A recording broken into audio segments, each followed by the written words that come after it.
Welcome back, you guys. Thank you very much for joining me. My name is Swadik Mayanja, and yes, I am Q the Nurse. And on this channel, I bring you news, current events, research, and fun topics for nurses everywhere. Today, we've got quite the doozy of the nursing news show. So let's get it. Better to have a short life that is full of what you like doing than a long life spent in a miserable way. Hey!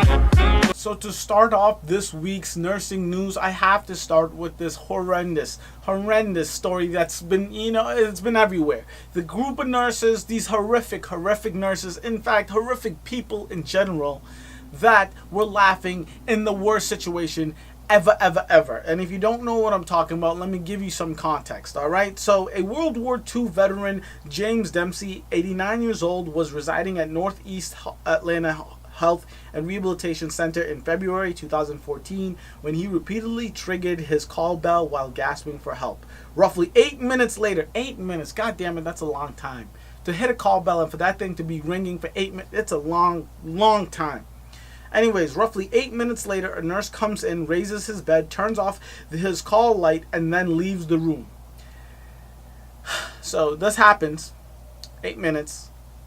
He's waiting 8 minutes while gasping for air. The nurse comes in while he's gasping for air. The nurse turns off the call bell, raises his bed, and leaves. Doesn't call for help, doesn't start CPR, doesn't call a supervisor, not a doctor, nobody. Just turns off the call bell, raises the bed, and leaves the room. So this right there alone is a situation that no one wants to ever be in as a patient and as a nurse. That is just absolutely the worst thing you can possibly do, right? Just no empathy, no sympathy, no care, no compassion. It's disgusting. It's disgusting. That alone is disgusting. But that's just where the story begins. That's not even where it ends.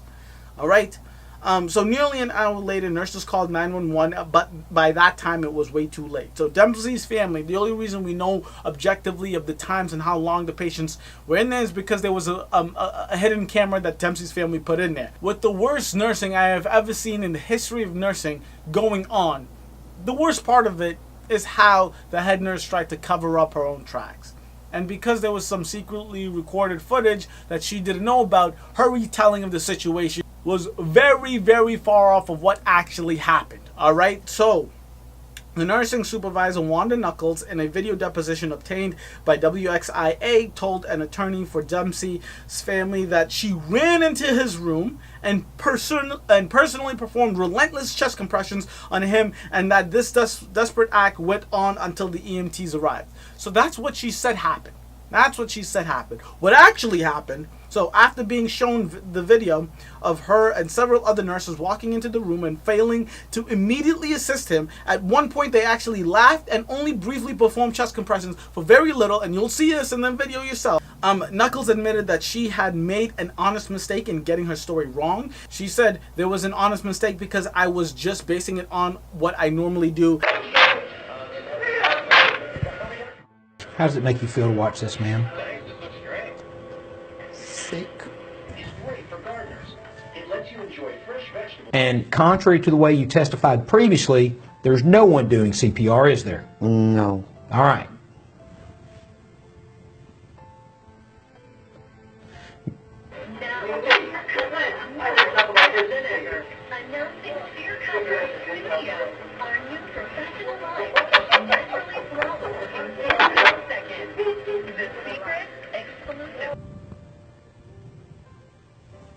Man, was there something funny that was happening at 6:30:41 on February 27th, 2014 in the middle of this attempt to resuscitate Mr. Dempsey? I have no clue. I can't even remember all that. I haven't been in too many code situations, and this is in a rehabilitation center, so I don't want to say it's exactly like mine, but I also work in a rehab hospital, right? And in each code situation that I've ever been in, I don't want to say that I remember every detail of what happened. No, of course not. There's adrenaline, there's a million things happening all at once. I don't know, like, there's a lot going on, right? But I would remember if I was doing chest compressions relentlessly until the EMT showed up, or I was over there just standing in the room giggling with my coworkers. It's bullshit. She obviously remembered. I mean, this is not something you don't remember, right? And you have to write a report of what happened the day of. It's a shitty situation. She tried to cover it up, obviously. I mean, this just sucks, man. I don't get it. I just don't get it. Why not do chest compressions? Why not? So just to finish up, I just don't understand it. I don't understand why, if you see a person dying literally before your eyes and you know what you're supposed to do, and it's not only what it's not only like you're on the street, you see someone, you don't know if you should help them or not. It's your goddamn job to keep the person alive. You don't lose anything if you call the EMTs, the ambulance, in a timely fashion and not an hour later. And then to close out the story, the nursing home was reportedly made aware of the video in November 2015, but the nurses weren't fired until 10 months. Two of the nurses seen in the video, including Knuckles, didn't surrender their licenses until September. So it's a scary situation.